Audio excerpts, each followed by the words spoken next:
नमस्कार प्यारे बच्चों, आज दिनांक 19 जुलाई वर्ष 2021 है। 10th class science 1 10th class science 1 गुरुत्वाकर्षण हम लोग कर रहे थे और जिसमें हम लोग चर्चा कर रहे थे स्वाध्याय की। और पिछले वीडियो में हम लोगों ने यहाँ तक कर लिया था सेकंड के, और ये तीनों क्वेश्चन का आंसर मैंने आपको बता दिया था। अब आगे जो शुरू हो रहा है वो है थोड़ा सा सवाल टाइप का है, यानी शाब्दिक प्रश्न है। तो आइए शुरू करते हैं। ये सेकंड का ई वाला एक प्रश्न है। क्या पूछा गया है कि एक पत्थर यू वेग से ऊपर फेंका जाने पर एच ऊंचाई तक पहुंचता है। मतलब पत्थर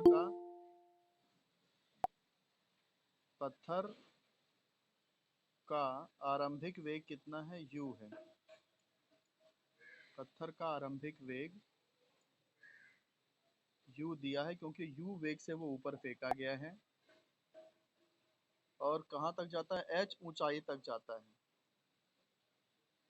तो एच ऊंचाई, तो ऊंचाई मतलब यहाँ तय की गई दूरी जिसे एस कहते हैं। तो एस यहाँ पर एच हो रहा है। तो सिद्ध कीजिए, हमें यहाँ पे सिद्ध करना है कि ऊपर जाने में जितना समय लगता है उतना ही समय नीचे आने में लगेगा। पत्थर को ऊपर फेंका गया है तो हमें सिद्ध करना है कि ऊपर जाने में लगा समय और नीचे आने में, उसी पत्थर को नीचे आने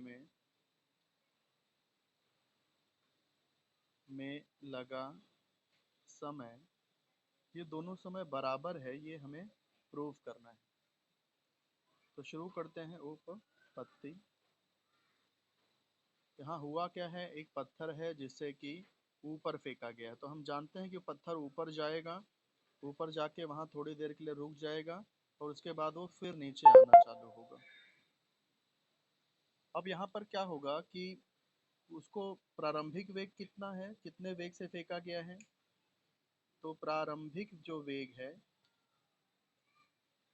वो यहाँ पर u है, u वेग से फेंका गया है। और टोटल ऊंचाई जो दी गई है, हाइट जो है वो यहाँ पर, सॉरी, जो तय की गई दूरी है वो यहाँ h है, यानी कि s जो है वो h है। तो हम जानते हैं कि जैसे जैसे पत्थर ऊपर जाएगा वैसे वैसे उसका वेग कम होता जाएगा और लास्ट में वो जीरो हो जाता है। मतलब जो अंतिम वेग यानी कैपिटल V जिसे कहते हैं वो जीरो हो जाएगा। ये ऊपर जाने की मैं बात कर रहा हूँ। अच्छा, अब नीचे आते समय क्या होगा, नीचे आते समय देखो, अब ये जीरो है तो नीचे आते समय जो उसका प्रारंभिक वेग होगा, उसका जो प्रारंभिक वेग यानी कि स्मॉल u, वो जीरो होगा। कोई भी चीज़ ऊपर से जब नीचे आती है तो प्रारंभिक वेग जीरो ही माना जाता है। अब यहाँ भी देखो, ये जो दूरी है ऊपर से नीचे आने की, जो दूरी है वो सेम ही है। ऊपर जितना ऊपर गया है उतना वापस नीचे आएगा। तो s नीचे आते समय भी s का मान कितना रहने वाला है, h ही रहने वाला है। फिर लास्ट में जो अंतिम वेग है, अंतिम वेग कितना हो जाएगा, जितना जोर से हमने ऊपर फेंका था स्टार्टिंग में, नीचे आते समय भी वापस से उतना ही वेग हो जाएगा, यानी अंतिम वेग यहाँ u हो जाएगा। तो अब हम लोग क्या करते हैं, सबसे पहले देखते हैं कि ऊपर जाने में लगा समय कैसे निकलेगा। तो उत्पत्ति शुरू करते हैं। गति का पहला समीकरण जो मैंने आपको बताया था, वो याद होगा, एक ट्रिक दिया था, विवेक सर अम्ब्रेला लेके गए और अटक गए। तो वही सूत्र, V is equal to umbrella यानी U, अटक यानी AT, अटक गए। अब देखो यहाँ पर क्या है, अंतिम वेग जीरो है, ऊपर जाते समय की मैं बात कर रहा हूँ। कि मैं कौन सा हल कर रहा हूँ, ऊपर जाते समय,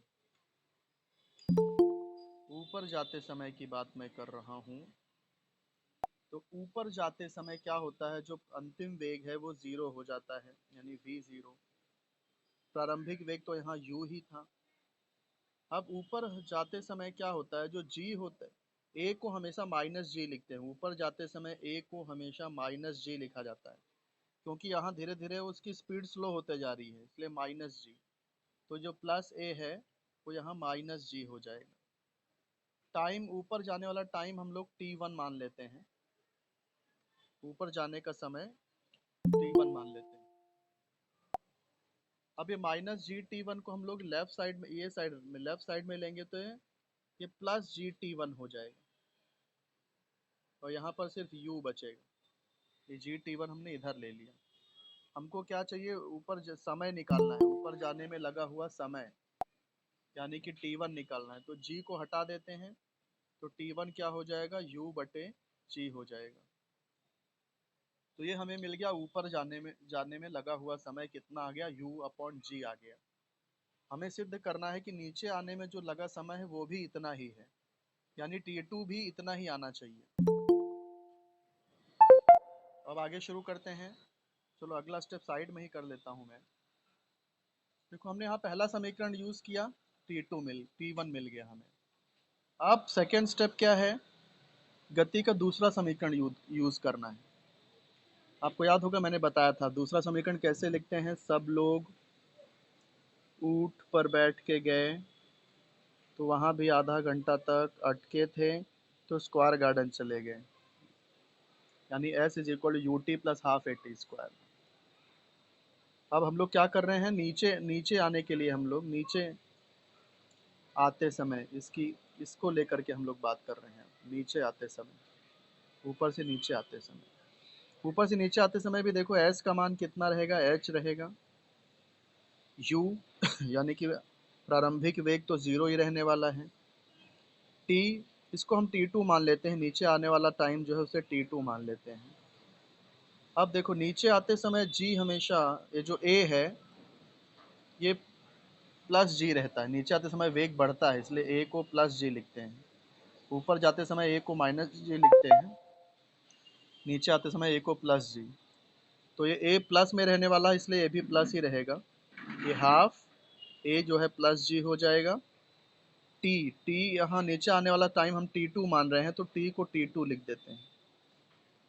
अब 0 इंटू t2 करेंगे तो 0 ही आएगा, तो h बराबर क्या आ गया, h बराबर यहाँ पे आ जाएगा हाफ जी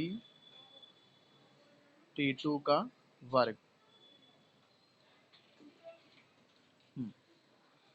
इतना करने के बाद थोड़ा स्पेस छोड़ दो, और थर्ड स्टेप में अभी t2 देखो, इस फार्मूले से t2 निकालोगे तो इतना आंसर नहीं आएगा। यहाँ पर आप तिर्यक गुणा करोगे तो क्या हो जाएगा, ये 2 इधर गुणा हो जाएगा, g भाग हो जाएगा, 2h अपॉन g आ जाएगा। इससे आंसर मैच नहीं हो रहा है, इसलिए इतना करने के बाद थोड़ा सा जगह छोड़ दो और थर्ड स्टेप पे आ जाओ। थर्ड स्टेप में तीसरा सूत्र देखो, पहले स्टेप में पहला सूत्र लगाया, पहले स्टेप में पहला सूत्र, दूसरे स्टेप में दूसरा सूत्र, तीसरे स्टेप में तीसरा सूत्र लगाओ। तीसरा सूत्र क्या था, सेम यही था, विवेक सर स्क्वायर गार्डन गए, उनका अम्ब्रेला भी उनके साथ स्क्वायर गार्डन आया, वहाँ पर दोनों ने एस किया, एस इधर इक्वल इधर plus, P square you square S मतलब 2a, दोनों ने एस यानी 2as। अब v नीचे आने की बात हो रही है तो v का मान तो u ही है, तो ये हो जाएगा आपका u स्क्वायर। देखो नीचे आते समय जो वेग है वो स्टार्टिंग में जितना था उतना ही हो जाएगा, तो v u हो गया।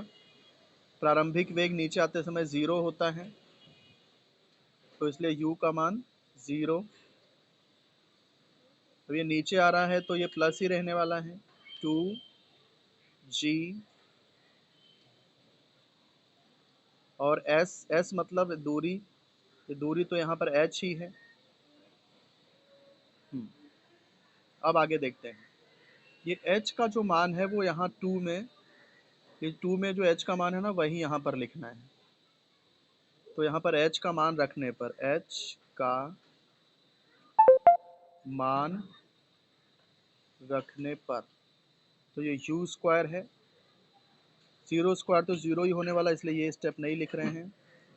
तो ये क्या हो जाएगा, 2 प्लस तो लिखते नहीं है, g वैसे ही लिखो, h कितना दिया देखो, h यहाँ पर है हाफ जी t2 स्क्वायर, ये 2 यहाँ पे कैंसिल हो जाएगा, तो ये क्या हो जाएगा देखो, u स्क्वायर बराबर g इंटू जी करेंगे तो हो जाएगा g स्क्वायर, और ये हो जाएगा t2 का स्क्वायर। अब देखो यहाँ सब जगह स्क्वायर है, इसलिए जब हम वर्गमूल लेंगे, वर्गमूल लेने पर तो सब स्क्वायर हट जाएगा। क्या आ जाएगा? u बराबर जी टी टू। अब यहाँ पर T2 का मान निकालेंगे तो क्या हो जाएगा? G यहाँ से हटा दो तो T2 क्या हो जाएगा? T2 बराबर U, G वहाँ जाके भाग हो जाएगा U अपॉन G। देखो T1 यानी कि ऊपर जाने में लगा समय भी U अपॉन G आया था, T2 यानी कि नीचे आने में लगा जो समय है वो भी U अपॉन G आया। तो इसलिए फर्स्ट और थर्ड से हम लोग कह सकते हैं, एक और तीन से ये सिद्ध होता है कि ऊपर जाने में लगा समय और नीचे आने में लगा समय दोनों समान है। ऊपर जाने में लगा समय तथा नीचे आने में लगा समय समान है। ये बेटा समझ में आ गया? बहुत आसान है, सिंपल है। पहला पहला सूत्र लगाना है, फिर दूसरा सूत्र लगाना है, फिर तीसरा सूत्र लगाना है। हो गया। और इसको वीडियो में रिकॉर्ड कर रहा हूँ, ये मैं भेज दूंगा, आप लोग इसे बार बार वीडियो को बार बार देख के और अच्छे से समझ लेना इसको। ठीक है,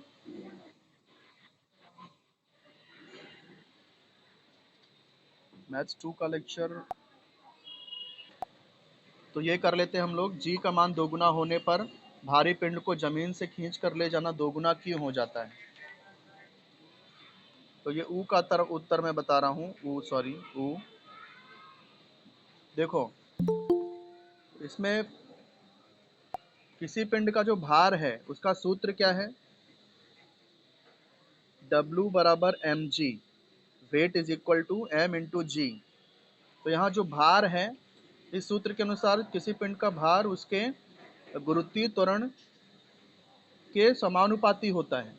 यानी कि ये गुरुत्वीय त्वरण जितना ज़्यादा होगा उसका भार भी उतना ज़्यादा होगा, गुरुत्वीय त्वरण जितना कम होगा उसका भार भी उतना कम होगा। तो W बराबर mg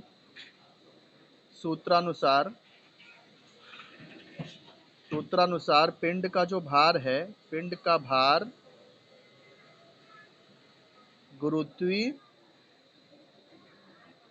त्वरण के समानुपाती होता है।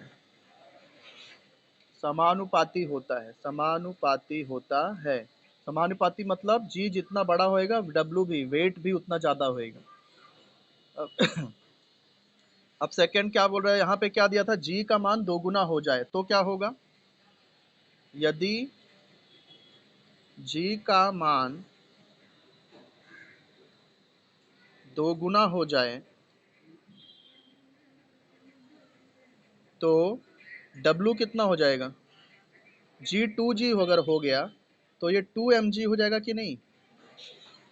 वेट वेट 2mg हो जाएगा।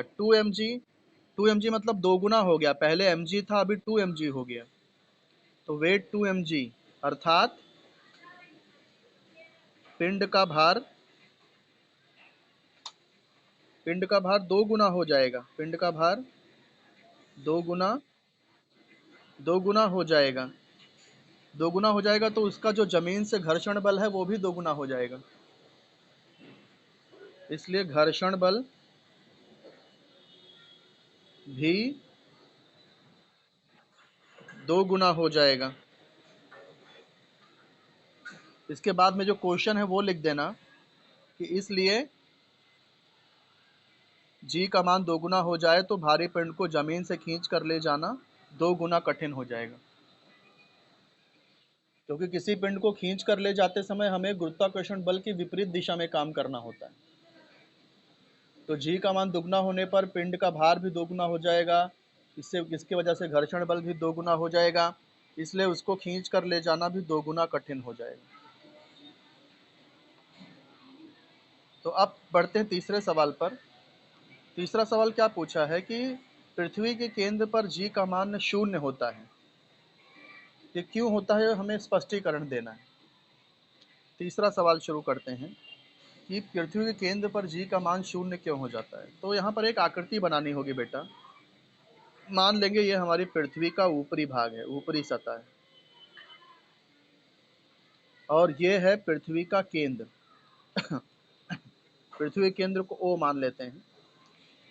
यहाँ पर एक पिंड है जो पृथ्वी की सतह पर है। अब पृथ्वी की सतह पर गुरुत्वीय त्वरण कितना होता है? जी। हम लोग गुरुत्वीय त्वरण को जी लिखते हैं। ठीक है। अब पृथ्वी की त्रिज्या को हम लोग आर मान लेते हैं। पृथ्वी की त्रिज्या आर, ये पृथ्वी की त्रिज्या है आर। ये आर, ये पूरी पृथ्वी की त्रिज्या हो गई।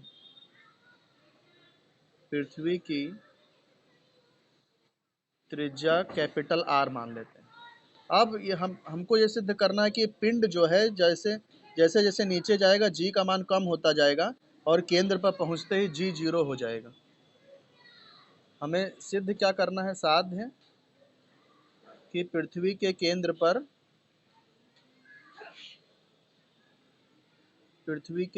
पर जी बराबर 0 होगा, ये सिद्ध करना है। तो ये पिंड अब पृथ्वी के केंद्र की तरफ बढ़ रहा है। मान लो कि ये यहाँ तक पहुँच गया है, पिंड यहाँ तक आ गया है। इसकी दूरी को हम लोग d मान लेते हैं। पिंड द्वारा तय की गई दूरी, केंद्र की तरफ जाते समय पिंड द्वारा तय की गई दूरी को हम लोग स्मॉल डी मान लेते हैं। ये दूरी को हम लोग स्मॉल डी मान लेते हैं, स्मॉल डी। ठीक है। तो अब ये जो हमारा पिंड है यहाँ पर है, तो इसमें जो गुरुत्वाकर्षण बल काम कर रहा होगा उसका रेंज यहाँ पर इतना होगा ना। मतलब गुरुत्वाकर्षण बल का जो रेंज है वो अब इसी सर्कल में होगा। ये समझे कि नहीं? जब यहाँ यहाँ था तो गुरुत्वाकर्षण का रेंज इतना बड़ा था। अब पिंड यहाँ हमारा नीचे जा रहे हैं तो अब गुरुत्वाकर्षण का रेंज इतना हो गया। बराबर। तो अब हम लोग आगे देखते हैं। चलो उपपत्ति शुरू करते हैं। उपपत्ति। देखो इस पॉइंट पे हम लोग गुरुत्वीय त्वरण को जीवन मान लेते हैं। ये पॉइंट पे गुरुत्वीय त्वरण जीवन मान लेते हैं। यहाँ गुरुत्वीय त्वरण कम हो जाएगा ना, इसलिए नया गुरुत्वीय त्वरण जीवन है। अब देखो जी का सूत्र मैंने आपको क्या बताया था, याद है किसी को? जी का सूत्र याद है? देखो मैंने यहाँ पे कराया था। जी का सूत्र क्या है? Gm/r²। कौन से पेज पे है? पेज नंबर 8 पर है। ये पेज नंबर 8 पर आप देखोगे स्मॉल जी का सूत्र मैंने आपको करवाया भी था। स्मॉल जी बराबर Gm/r² होता है। तो इस सूत्र के अनुसार जी का मान क्या होगा? Gm/r² होगा। पृथ्वी की सतह पर जी गुरुत्वीय त्वरण जी होता है और जी का मान Gm/r² होता है। ये हमने मान लिया। अब यहाँ पर देखो जब ये इतनी गहराई पर आ गया है, डी इतनी दूरी तय करने पर जी का मान हमने G1 बोला है। तो क्या होगा? देखो यहाँ जी तो उतना ही रहने वाला है। जी का मान स्थिर होता है हमेशा, तो जी उतना ही रहेगा। अच्छा, द्रव्यमान भी तो स्थिर ही होता है ना।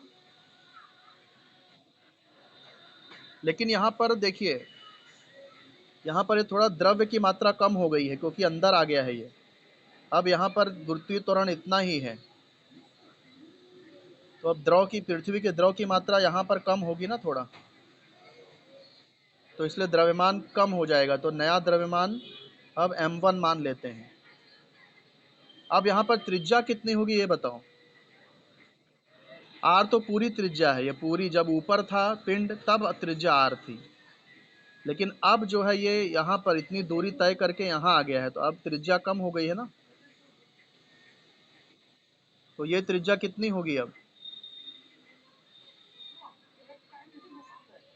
देखो ये त्रिज्या मतलब क्या, ये पूरा आर में से डी माइनस करना पड़ेगा।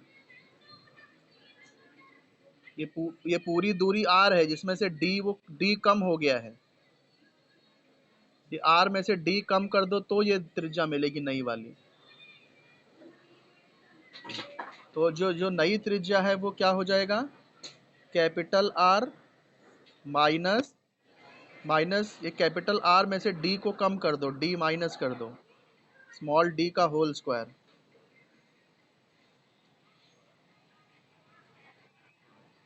हाँ,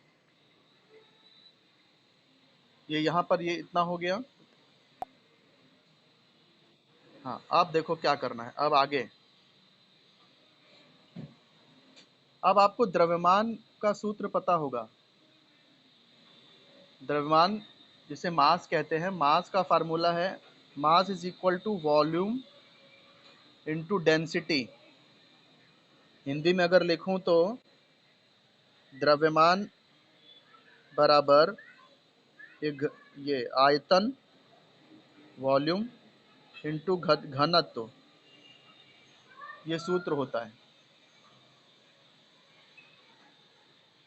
तो जीवन जी, ये जीवन का फॉर्मूला जी है, m1 है, तो m1 का फार्मूला अभी मैंने आपको क्या बताया कि volume into density, volume into density, हाँ डेंसिटी होता है। तो ये m1 का फार्मूला वॉल्यूम इनटू डेंसिटी, नीचे r माइनस डी स्क्वायर है तो वो मैं वैसे ही लिखूंगा। हाँ, अब देखो वॉल्यूम,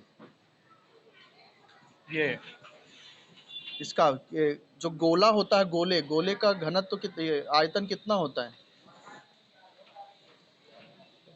गोले का आयतन आप लोग ने 9th में सूत्र पढ़ा होगा।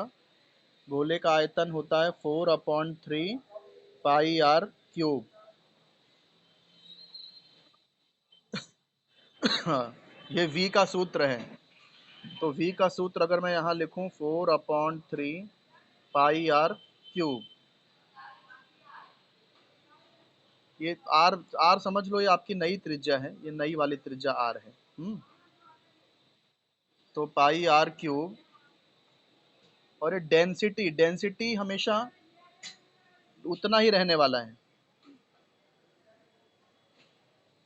देखो डेंसिटी, हाँ कहीं भी रहो उतना ही रहेगा। देखो डेंसिटी का मतलब क्या, घनत्व। तो पृथ्वी जितनी घनी यहाँ पर है उतनी घनी यहाँ भी रहेगी।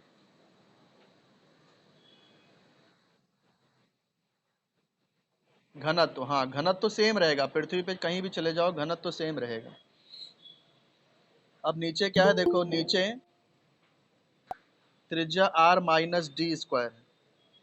तो देखो आर, ये त्रिज्या, ये वही त्रिज्या है जो नीचे लिख रहा हूँ, तो इस त्रिज्या को भी मुझे आर माइनस डी ही लिखना पड़ेगा। हम लोग जीवन ये पॉइंट पर, सॉरी 4/3 पाई, ये आर यही वाली आर है ना, ये कौन सा, ये आर यही यही वाला आर है, और ये आर कितना निकाला है, ये आर माइनस डी ही निकाला है। तो इस आर को भी हमें ये आर माइनस डी का क्यूब ऐसे ही लिखना पड़ेगा, ये आर के जगह पे आर माइनस डी ही डालना पड़ेगा, गुणे डेंसिटी, घनत्व। अब ये क्या हो गया, आर माइनस डी का होल स्क्वायर। अब देखो यहाँ पर R minus D whole square है, यहाँ R minus D whole cube है। तो इसको आप अगर कैंसिल करोगे तो आर माइनस डी स्क्वायर, और यहाँ भी R minus D square cancel होएगा, तो भी एक आर माइनस डी बच जाएगा, क्योंकि यहाँ पे 3 है यहाँ 2 है। तो जीवन क्या आएगा, देखो जीवन बराबर जी, फिर ये 4, फिर ये पाई, उसके बाद आर माइनस डी, और उसके बाद ये गुणे डेंसिटी। अब ये 3 यहाँ बच गया, देखो 3 बटे में नीचे है तो यहाँ ये बटे में 3 आ गया, यही हुआ।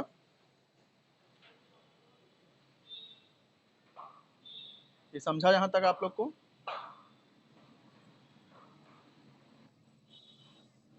हाँ, अब देखो, अब पृथ्वी के केंद्र पर, अगर हम पृथ्वी के केंद्र पर देखें, पृथ्वी के केंद्र पर आर और डी में क्या संबंध होएगा? जैसे जैसे ही ये पिंड पृथ्वी के केंद्र पे पहुंचेगा तो ये डी धीरे धीरे बढ़ता जाएगा, ये दूरी धीरे धीरे बढ़ती जाएगी, और जब केंद्र पर पहुंच जाएगा तो ये जो डी है ये पूरा आर के बराबर हो जाएगा ना, बराबर। ये पिंड है पृथ्वी के केंद्र की तरफ बढ़ रहा है, जैसे जैसे पिंड पृथ्वी के केंद्र की तरफ बढ़ता जाएगा ये जो डी है डिस्टेंस बढ़ता चला जाएगा, और पृथ्वी के केंद्र पर पहुंचते ही ये जो डी है ये कैपिटल आर के बराबर हो जाएगा। यहाँ तक समझा कि नहीं?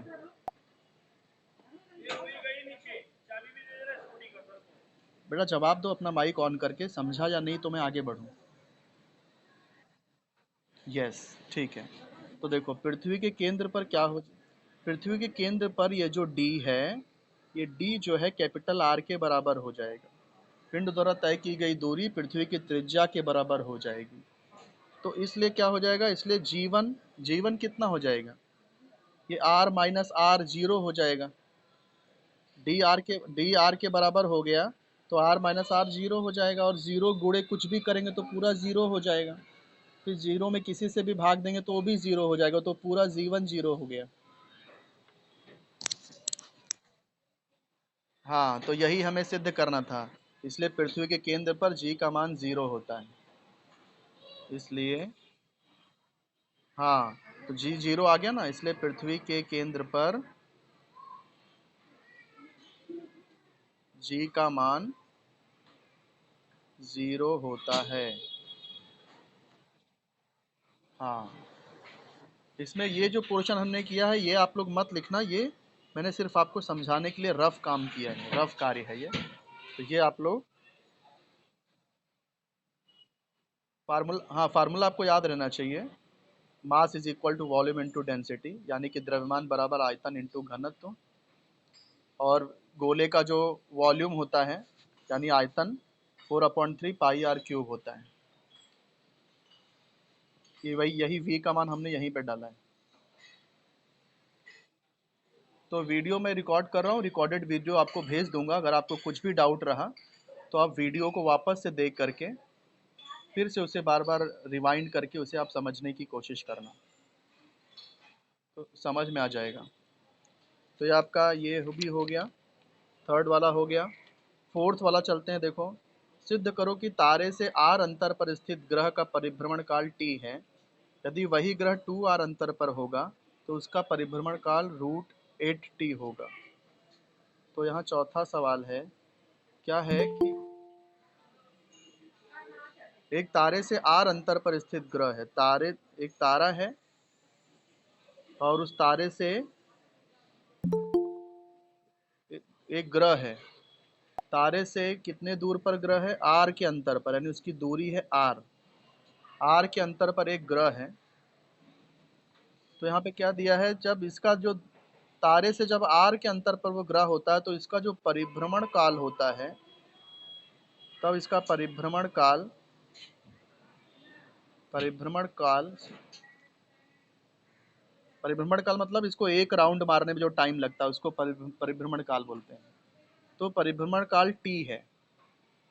तो अब ये क्या बोल रहा है कि यदि वो ये जो अंतर जो आर था वो 2r हो जाए, ये तारे और ता, ता, तारे और ग्रह के बीच की जो दूरी है वो पहले r थी, अब ये दूरी अगर ये 2r हो जाए,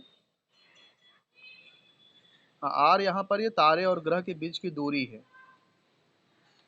तो सवाल का अगला हिस्सा क्या है कि तारे और ग्रह के बीच की दूरी अगर 2r हो जाए तो फिर प्रूफ करो, सिद्ध करो कि ये जो परिभ्रमण काल है, परिभ्रमण काल जो है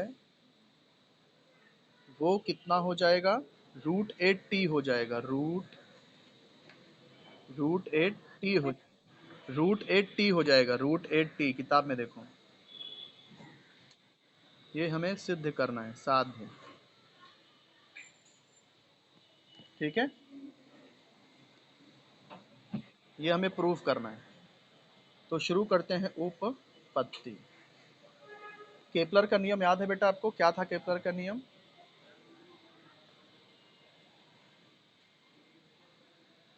केपलर का थर्ड नियम के अनुसार क्या फार्मूला था थर्ड नियम में केपलर का?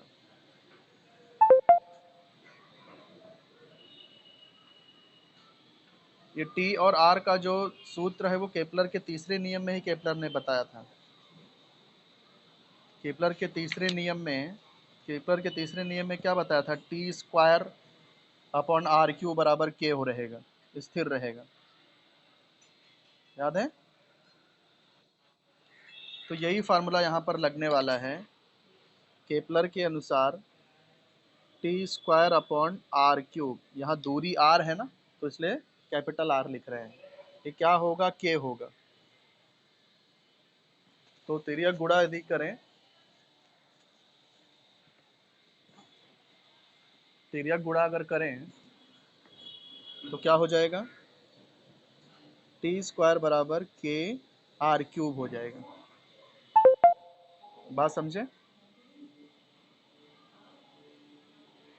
ये मैंने केपलर का नियम लिखा है, केपलर का तीसरा नियम।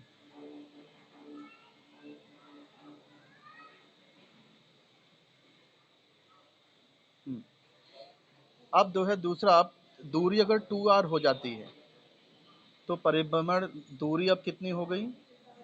अब अपनी दूरी 2r अगर हो रही है तब देखते हैं क्या होता है। परिभ्रमण काल को हम लोग अब टी वन मान लेते हैं।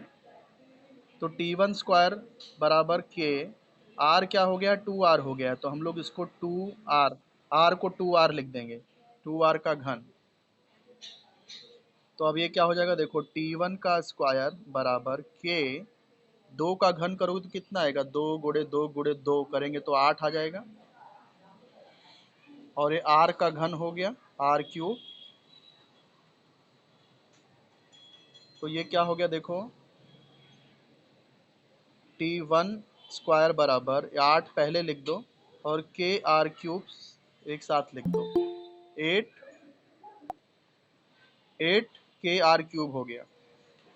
अब ध्यान से देखो, जो हम लोग को पहला इक्वेशन है, के आर क्यूब का मतलब कितना? के आर क्यूब यानी टी है ना, टी स्क्वायर है। तो इसको अगर हम 2 मान लें तो 1 और 2 से हम लोग क्या लिख सकते हैं? एक और 2 से देखो, टी1 स्क्वायर वैसे ही लिखना है, 8 वैसे ही लिखना है।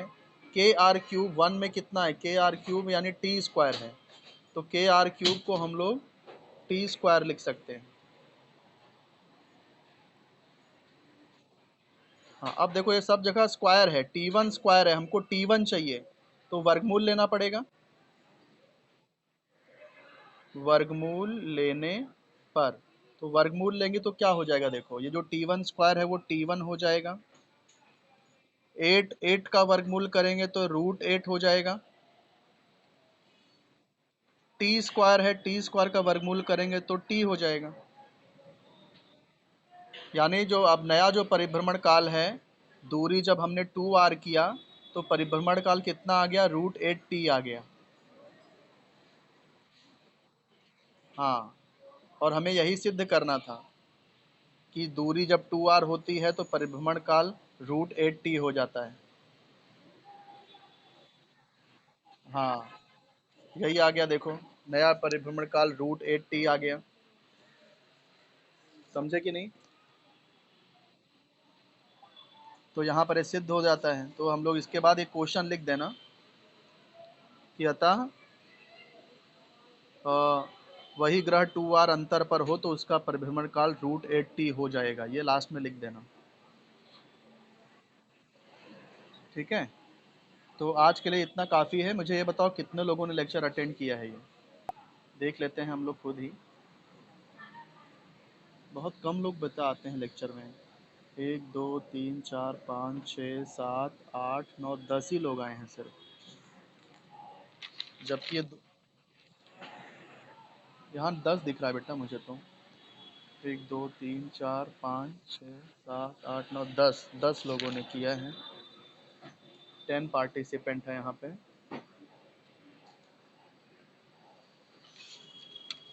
ठीक है बेटा, तो जो मैंने आज आपको समझाया है ना, वो आप लोग अपने मन से करना, अपने मन अपने मन से सॉल्व करने की कोशिश करना। अगर आपको नहीं आया तो अगले लेक्चर मेरे को वापस पूछना, मैं फिर से समझाऊंगा। ठीक है। ओके बेटा, बाय। अभी एक एक करके लेफ्ट हो जाइए आप।